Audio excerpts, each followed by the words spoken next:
Hello বন্ধুরা, welcome to our channel news world.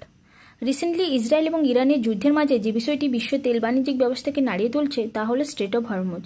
ইরানের পার্লামেন্টে হরমুজ প্রণালী বন্ধের অ্যাপ্রুভ্যালের পর এটি একটি চিন্তার বিষয়ে দাঁড়িয়েছে।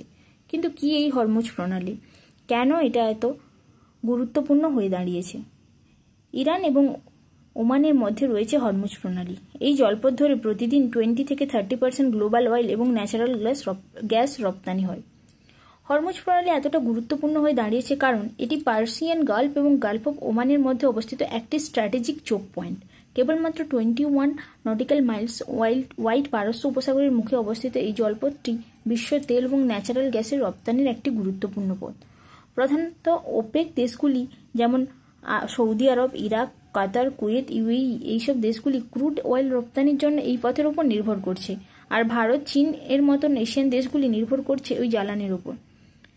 কেন ইরান হরমুজ প্রণালী বন্ধ করার সিদ্ধান্ত নিয়েছে?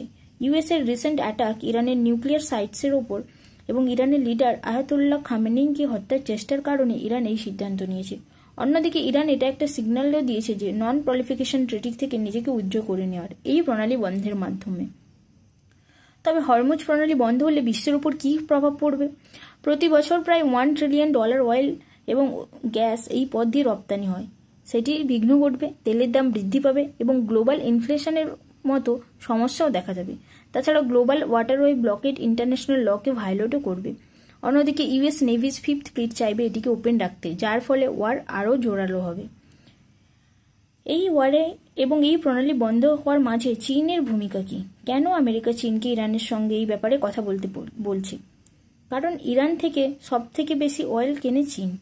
চীন প্রায় $400 বিলিয়ন ইনভেস্টও করেছে ইরানকে এবং দুজনের মধ্যে 25 ইয়ার্সের স্ট্র্যাটেজিক প্যাক্টও আছে। তাছাড়া ইউএস একটা কস্টলি ওয়ার অ্যাভয়েড করতে চাইছে, যদিও অ্যাটাক অলরেডি ইউএস করে দিয়েছে। এবার কথাটা হলো এই যে চায়না কি প্রেসার ক্রিয়েট করবে ইরানের ওপর, না তার অ্যান্টি ইউএস স্ট্র্যাটেজি বজায় রাখবে? এর পরের যেটা কথা হলো, হরমুজ প্রণালী বন্ধ হলে ভারত কি ক্ষতিগ্রস্ত হবে? প্রতিদিন ভারতে প্রায় 5 ট্রিলিয়ন ব্যারেলস অয়েল, যার মধ্যে 40 থেকে 47% অপরিশোধিত তেল এবং 50% ন্যাচারাল গ্যাস আসে ওই পথ দিয়ে।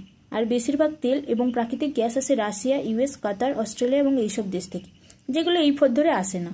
তবে এটাও ঠিক যে হরমুজ প্রণালী বন্ধ হলে তেলের দাম বৃদ্ধি, ওই পথ দিয়ে যে পরিমাণ তেল আসতো তার সমস্যা হতে পারে। তবে ইউনিয়ন মিনিস্টার হরদীপ সিং পুরী জানিয়েছেন যে ভারত কোনো সমস্যার সম্মুখীন হবে না, কারণ ভারতের বেশি পরিমাণ তেল ওই পথ দিয়ে আসে না। Thank you friends for visiting our channel.